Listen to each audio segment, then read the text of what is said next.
வணக்கம் மக்களே, நீ நம்ம பார்க்க போகிற சம் வந்து ஒரு மென்டல் எபிலிட்டி சம். ஓகேங்களா, நம்பர்ஸ் வச்சு பார்க்க போகிறோம். இது வந்து ஒரு ரயில்வேல என்டிபிசியில் கேட்ட கொஸ்டின். ஓகேங்களா, கொஸ்டின் பாருங்கள். 15 to 16 12. ஓகேங்களா, கொஸ்டின் மார்க். 15 வந்து 216 இருக்கும்போது 12 வந்து என்னவாக இருக்குன்னு கேட்குறாங்க. ஓகேங்களா, கொஞ்சம் லாஜிக்காக திங்க் பண்ணினா ஈஸியாக உங்களுக்கு ஆன்சர் கிடச்சிரும். பட் நல்லா பாருங்கள், இந்த மாதிரிலாம் வந்துச்சுன்னா உங்களுக்கு வந்து ஸ்கொயர்ஸு க்யூப்ஸ்லாம் கண்டிப்பாக தெரிஞ்சே ஆகணும். ஓகேங்களா, இதை எப்படி சால்வ் பண்ணுறேன்னு பாருங்கள்.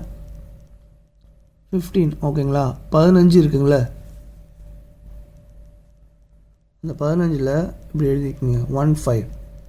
இந்த 15 வந்து ஆட் பண்ணுறாங்க. ஓகேங்களா, ஆட் பண்ணால் நமக்கு 6 கிடைக்கும். இந்த 6க்கும் இந்த 216க்கும் என்ன சம்பந்தம் அப்படின்னா, 6க்கும் 216க்கும் என்ன சம்பந்தம்னு பார்த்தீங்கன்னா, 6ஓட க்யூப் தான் வந்து 216. ஓகேங்களா, அதே மாதிரி தான் இந்த 12 நம்ம சால்வ் பண்ணணும். 1 + 2 3. ஸோ அது க்யூப் பண்ணிங்கன்னா 3 3s are 9, 9 3s are 27. ஓகேங்களா, இதுதான் இதோட ஆன்சர். So option A. ஓகேங்களா, இப்போது நான் உங்களுக்கு ஒரு சம் தரேன். அந்த சம்மை கரெக்டாக வந்து சால்வ் பண்ணி எனக்கு கமெண்ட்டில் ஆன்சர் சொல்லுங்கள். ஓகேங்களா, உங்களுக்கு கொடுக்க போகிற கொஷின் என்னென்னா 12.